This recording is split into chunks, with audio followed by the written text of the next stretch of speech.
मैं इसलिए बनाऊंगा कि मैं अपने आप को दिखाऊंगा नहीं कि मैं बहुत ज़्यादा प्रॉब्लम में था तो मुझे सिंपैथी चाहिए आपकी। ऐसा नहीं, मैं 9th क्लास तक इंग्लिश नहीं पढ़ पाता था, 10th में फेल हुआ था एक बार। हेलो दोस्तों, तो कैसे हो आप लोग? कैमरे की क्वालिटी पे मत जाना, मेरी बातों को सुनना, आपके काम आएंगी ज़रूर। तो अभी चल रहा है बसंत का मौसम, और बसंत में आपको पता है पतझड़, जिसमें पत्ते झड़ते हैं पेड़ों के। अगर जब आप कहीं बाग या जंगल साइड में जाते हैं तो अभी मैं बैठा हूँ ना, तो बसंत में एक और मूवमेंट होता है, दैट इज़ आम के पेड़ में फूल आता है और उसकी जो महक होती है ना, वो मैं अभी महसूस कर रहा था। तो मुझे अपने गांव की याद दिला रही थी और ऐसा लग रहा था कि मैं अपने गांव में अपने दोस्तों के साथ किसी आम के पेड़ के नीचे बैठा हुआ हूँ और गपशप कर रहा हूँ, बातें कर रहा हूँ और इन्जॉय कर रहा हूँ। लेकिन मैं अपने घर से हज़ारों किलोमीटर दूर हूँ और अभी तो बिल्कुल अकेला हूँ। और अपने गाँव को थोड़ा सा महसूस करने के लिए, गाँव को थोड़ा जीने के लिए मैं थोड़ा अकेले में निकल आता हूँ। जैसे कि आप देख सकते हैं यहाँ पर कोई नहीं है, ये अपना हायाबुसा खड़ी है और मैं यहाँ पे बैठा हूँ। और ये मेरा छोटा सा गिफ्ट है जो कि मेरे दोस्त ने गिफ्ट किया था। और ज़िंदगी में कुछ हो या ना हो, पैसा हो या ना हो, लेकिन आपके अंदर इनर जो एक पीस होता है, अंदर की शांति, वो ज़रूर होनी चाहिए। और आपको तलाश करनी चाहिए कि हम किस डायरेक्शन में जाएंगे तो मुझे कहाँ पे शांति मिलेगी, कहाँ पे मुझे खुशी मिलेगी। ज़रूरी नहीं है कि आप बहुत ऊंची पोस्ट के लिए आपने 5-6 साल टेंशन, तकलीफ़ और खुद से लड़ाई करके गुजार दें और फिर उसके बाद कोई गारंटी नहीं है कि जब आप उस पोस्ट हैं तो आप उस खुशी को महसूस कर पाएँ। शायद आप वहाँ पर जाके और भी ज़्यादा टेंशन में आ जाएं और ज़्यादा आपको प्रेशराइज़ महसूस हो। तो ज़िंदगी का मेन उद्देश्य यही होना चाहिए कि हम किस तरह खुश रह सकते हैं, ठीक है। तो मुश्किलें तो आती हैं ज़िंदगी में, अगर मुश्किलें नहीं आएंगी तो आप कुछ भी सीख नहीं सकते, क्योंकि जो भी प्रॉब्लम्स होती हैं वो भी वरदान होती हैं, ठीक है। एक वरदान की तरह उनको लेना चाहिए, उनको श्राप मत समझिए, क्योंकि जब आप प्रॉब्लम में फंसेंगे तभी आपका दिमाग करेगा कि मैं इस सिचुएशन से कैसे बाहर निकलूं और इसका सलूशन क्या है।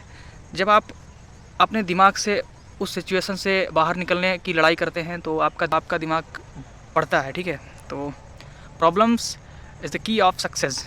अगर आप हमेशा खुश रहेंगे, हमेशा आपके पास हर एक फैसिलिटी रहेगी, तो आप कभी उस चीज़ को नहीं जी पाएंगे जो कि आपके दिमाग को बढ़ाएगी, आपकी स्ट्रेंथ को पहचानने में आपकी मदद करेगी। तो हमेशा इस चीज़ का ध्यान रखना कि जब भी कोई आपके पास प्रॉब्लम आए या कोई भी मुसीबत आए तो आप ये सोचकर मत डरना कि अरे यार ये क्या हुआ, मेरी लाइफ में सब कुछ सही चल रहा था, एकदम से ये मुसीबत आ गई। बिल्कुल नहीं सोचना है उस चीज़ को, बल्कि ये सोचना है कि अभी तक मैं 2 किलो वज़न उठा पा रहा था, अभी मुझे 5 किलो उठाना है। अब 5 किलो उठाने के लिए मुश्किल तो शुरुआत में होगा, लेकिन ज़रूर एक दिन उठेगा वो तुमसे। कहने का मतलब ये है कि जब प्रॉब्लम आएंगी तो उसी तरीके का आपका बिहेवियर, बॉडी की स्ट्रेंथ, मेंटल स्ट्रेंथ, सब कुछ मजबूत हो जाता है। जब आप पढ़ने बैठते होंगे, मैं इस चीज़ को महसूस करता हूँ, जब लोग नए लड़के पढ़ने के लिए बैठते हैं या कोई कंपटीशन की तैयारी में बैठते हैं तो उनका दिमाग नहीं लगता है। जब वो पढ़ने बैठते हैं तो इतना प्रेशर लगता है कि यार ये क्वेश्चन हमसे हो ही नहीं रहा है और ऐसे तो क्वेश्चन बहुत हैं और फिर इनमें तो बहुत डाइवर्सिटी है और इससे भी ज़्यादा टफ क्वेश्चन आते हैं, कैसे होगा। उसी टाइम पर आपको एक चीज़ सोचनी है कि ये एक पहाड़ है, जैसे तुम पहाड़ को ढकेल दोगे आगे की ओर, वो फिर अपने आप जाने लगेगा। पढ़ाई का सीधा सा एक ही उद्देश्य होता है, सीधा सी एक मंत्र होता है कि जब आप मैथ्स कर रहे हो या रीजनिंग कर रहे हो, जीएस कर रहे हो या फिर कोई लैंग्वेज का पोर्शन कर रहे हो, तो सबसे बड़ी चीज़ होती है आप लड़ाई करिए अपने आप से कि मैं करूँगा ही, मुझसे नहीं हो रहा है। मैं सिचुएशन में बताऊँ कि मैं 10th में फेल हुआ था एक बार। मैं 9th क्लास तक इंग्लिश नहीं पढ़ पाता था, पढ़ नहीं पाता था। लिखना और ग्रामेटिकल एरर्स वगैरह वो तो एक अलग की बात है।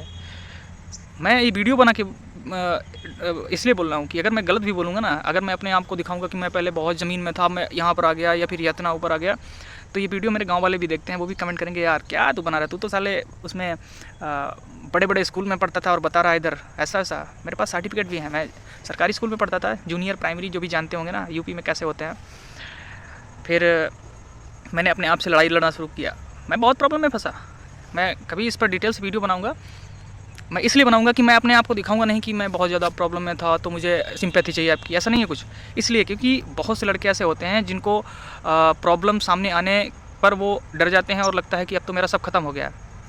ज़िंदगी में ख़त्म कुछ नहीं होता है। मैं ऐसी सिचुएशन से अपने आप को कंट्रोल किया हूँ जहाँ पे इंसान अपनी सुसाइड कर लेता है, लेकिन मैंने कभी महसूस नहीं होने दिया किसी को कि मेरे अंदर क्या चल रहा है। हाँ, मेरे कुछ ऐसे दोस्त थे, वो सब जानते थे। मैं अपने आप को सच में कंट्रोल नहीं कर पा रहा था। कई ऐसे वक्त आए कि मैं अपने आप को संभाल नहीं पा रहा था, लेकिन मैंने संभाल लिया, क्योंकि मेरा एक ही मानना था कि समय सब कुछ बदल देता है। अभी आप बच्चे होगे, फिर बड़े हो जाओगे, सोचने की क्षमता बढ़ती है, समझने की क्षमता बढ़ती है, धीरे धीरे सब कुछ सही हो जाता है। ठीक है, तो बस ज़्यादा कुछ बोलना है था नहीं। आज मैं इधर थोड़ा आ गया था, तो मैं सोचा कि आपको थोड़ा बताता हूँ कुछ जो मेरी लाइफ में अभी तक हुआ, और बस इतना ही, कुछ खास नहीं है। बाकी लाइक कर देना अगर अच्छा लगा हो, और सब्सक्राइब कर लेना चैनल को। ठीक है, थैंक यू।